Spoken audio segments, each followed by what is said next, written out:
Today we're comparing two flagship cards. In one corner we have the Robinhood Platinum card, and in the other one we have the Chase Sapphire Reserve. A lot of tech people are treating the Robinhood card as the best card out there. As someone that actually reads the terms, let's see if that's the case. We'll look at the annual fees relative to the credits, the multipliers for your spend, and the other benefits like lounge access. I think it did piss off a lot of Robinhood stockholders in the last video, so big favor is to give us a thumbs up to help with the algorithm. It surprisingly helps, and if you know someone that might benefit, then share this with them. Starting off, let's look at annual fees. The Chase Sapphire Reserve comes in at $7.95, while the Robinhood Platinum comes in at $6.95. Like all premium cards, it's not the annual fee that matters, but the effective number. With that, we have the credits, and let's start with the comparable ones. The most tangible credit is probably the general travel one, and both are up to $300, with Chase being anniversary year, while Robinhood being semi-annual. It is pretty easy to use, so less of a big deal, since it's anything that codes as travel. But technically I'd argue that Chase wins here. Next one is the Portal Hotel credit, and both are up to $500, and both have a 2-night minimum stay to use each $250 credit. But Robinhood is semi-annual, where you can use both $250 Chase credits anytime, even back to back. For luxury hotels, I think Chase wins. If you don't do luxury hotels though, then I give the edge to Robinhood, since you can still use the $100 for standard hotels. So in this case, it might be $100 or technically $200 over a year compared to $0. For dining, Chase has a higher number and it's semi-annual, but significantly fewer restaurants and also higher end ones. For example, for the Bay Area, there's only 25. We don't know which restaurants will be on Robinhood yet, but they'll have significantly more. The caveat though is that it is monthly, so a bit more annoying. If you live in a major city, then Chase works out for birthdays, anniversaries, or nice meals that you're probably doing anyways. If you're looking for more economic picks, especially if you're not in a big city, then I'd give the edge to Robinhood. Let's move into some that we can still compare, but it's very much your mileage may vary. DoorDash is probably the most insane example of Chase winning. So the value's higher at up to $300 compared to up to $250. With Chase, you can get the up to $25 per month, and it's easy. With Robinhood, it's broken down monthly, but in order for it to count, there's a minimum qualifying order of $50 before taxes and fees. Maybe I'm the crazy one, but with Chase, I could order pad thai or something for my evening walk and pick it up, and that's gonna work.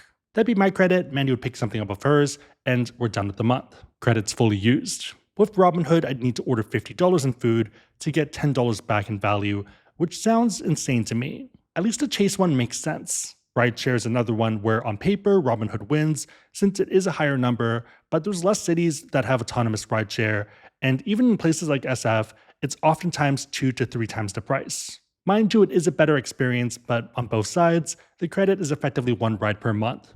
The argument for Chase, though, is that there is significantly better coverage, and more people can actually use it. Health ones are interesting. For function health, Robinhood wins since it covers the full amount for the majority of people. For wearables, I think it's a toss-up. With Robinhood, you have a larger window and more options. Chase for now covers a lot more, but it's only with Whoop. I do use Whoop, so I am a big fan of what Chase is doing, but there's a lot more other wearables out there. Outside of these, both cards do have credits that are harder to compare. Robinhood arguably has 2. The first one being Aura Ring membership, and the second one being the Amazon One medical membership.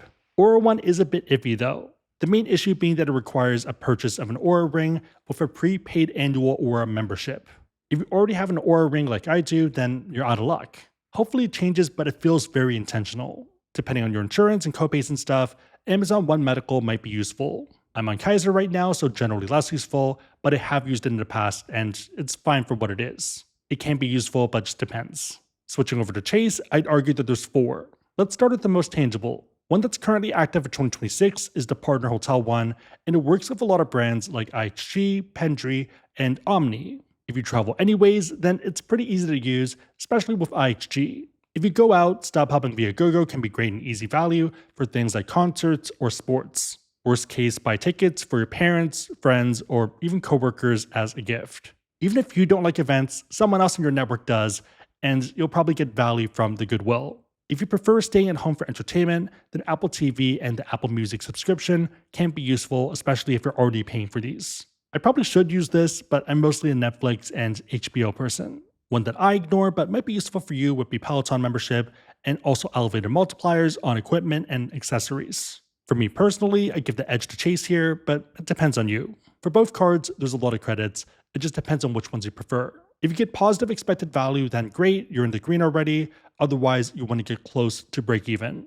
If you want to run the numbers, we do have calculators that should pop up if you search card name worth it AskSebby on Google. It lets you adjust everything so you have a better picture of the numbers. End of the day, the math has to math. On a side note, if you want to learn about cards, whether these ones or pretty much any other cards out there, and you want to support the channel, we have links on our website, AskSebby.com, and also down below in the description box. Make sure the links are competitive, that they make sense for you, but otherwise it's a huge way to support the channel, so thank you in advance. Lounge access is a big differentiator. Robinhood here is pretty bare bones. You do get unlimited visits, but it's only for yourself as the primary cardholder. No guesting. For Chase, it's U+2, so think of it as a party of 3. For any additional guests, it's going to be $27 each. If you're a US-based traveler, then Priority Pass can be pretty mediocre. For Asia though and Europe, it can be pretty amazing. If you are US focused, then Chase Sapphire Lounges by the club are awesome, and it's U+2 guests. You technically can enter once per year with a normal Priority Pass. But yeah, it depends on how much you travel. Locations include Boston, Vegas, New York JFK, New York LaGuardia, Philly, and Phoenix. On the West Coast, San Diego is up and LAX is coming.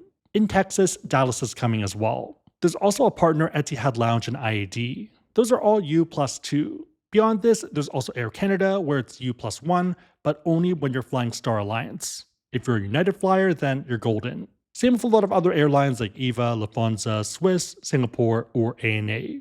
Lots of options here since they are the biggest alliance. I think Chase easily wins here and it's not close. Next, we have Hotel Elite status. Robinhood doesn't have anything here.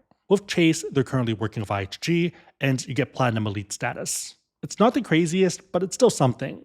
The main draw for me is going to be upgrades, subject to availability, generally higher floors or better views, and also early check-in when available. In the US, you might also get a snack or drink, but in Asia, that might end up being breakfast. For example, that's what we got at Regent, and it was pretty amazing. Chase wins here. The multipliers are where it gets interesting. It really depends on you here. With Robinhood, you're getting 5% cash back on your first $50,000 in annual dining spend. If your focus is purely cash back and you spend a lot on dining, then there is a very good argument here. Travel though is where it gets messy, and here you get 5% cash back on flights and 10% cash back on hotels and car rentals. The issue is that you're only getting this for stuff booked through the Robinhood travel portal. Anything outside of this and you're out of luck. With Chase, you get 8x on all your travel through Chase Travel, meaning that you're better off with flights, but arguably worse for hotels and car rentals. You can also book directly here though for hotels and flights and still get 4x back. It depends on how you travel, but we've had an Etihad flight canceled twice and Emirates twice as well. Getting rebooked has been easy since we booked directly. 3x for dining for pure cash back can be worse though, unless you're spending way past that 50k number on the Robinhood side. Reminder that Chase points can be redeemed for cash back. So 8x is 8%, 4x is 4%, 3x is 3%, and so on. For the purpose of cash back, I think it is a toss-up depending on how your spend breaks down. You could easily argue both sides. Chase does have an advantage though in that the points aren't capped at what they are and can be actually worth more. Option 1 is transfer partners, and I'm going to speed run through this. So for example, I'm trying to get to Europe right now, and Abu Dhabi and Dubai flights keep getting cancelled. If we're paying out of pocket for the Europe to San Francisco flight, it's going to be last minute, and direct options are about $2,500 for economy. That's the nature of last minute travel. With points, I can be last minute and cancel and get refunded and adjust as needed. For example, lots of economy, premium economy, and business class options. Economy would be about 40k points, which is about 400 if you're redeemed as cash back. Premium being 50k and business being 88k. So for economy, the all-in cost is about 500 in cashed out points for that same direct flight compared to 2,500. Even if you don't do stuff like this, it's the fact that you have the choice to. Think of it as an options contract that you can exercise. With Chase, you also have points boost, which means you can get up to 2 cents per point, where 100k isn't 1,000 in value, but 2,000 towards premium hotels and flights. This is perfect if you do premium travel anyways, and you can't be bothered to look for availability and transfer partners. Ironically, I do feel like a lot of tech people fall into this camp, and it is a fan favorite. The last thing I want to cover is opportunity cost. With the Robinhood Platinum card, you can only get it by upgrading the Robinhood Gold card. This might change, but from the sound of it, you can't hold both, and you can only have one at a time, meaning that you are giving up a 3% everywhere card. Beyond that, you're also not getting an intro bonus, at least not really, meaning that you are starting from behind.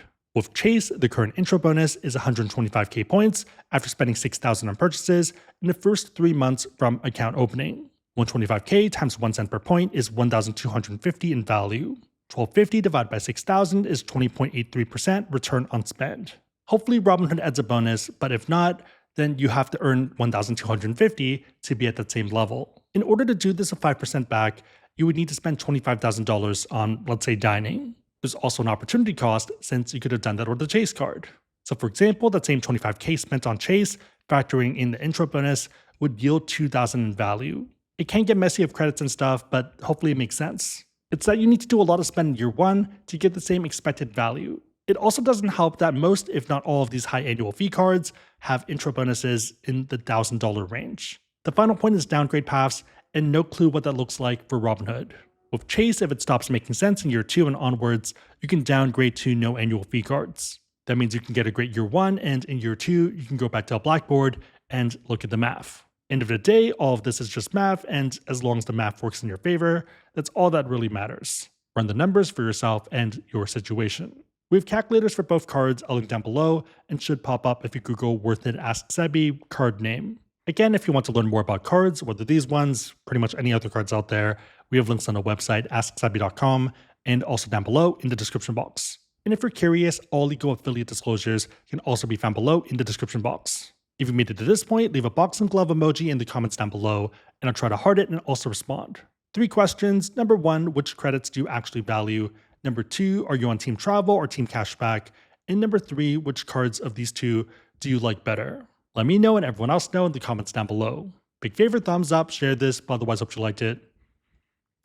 See you next time.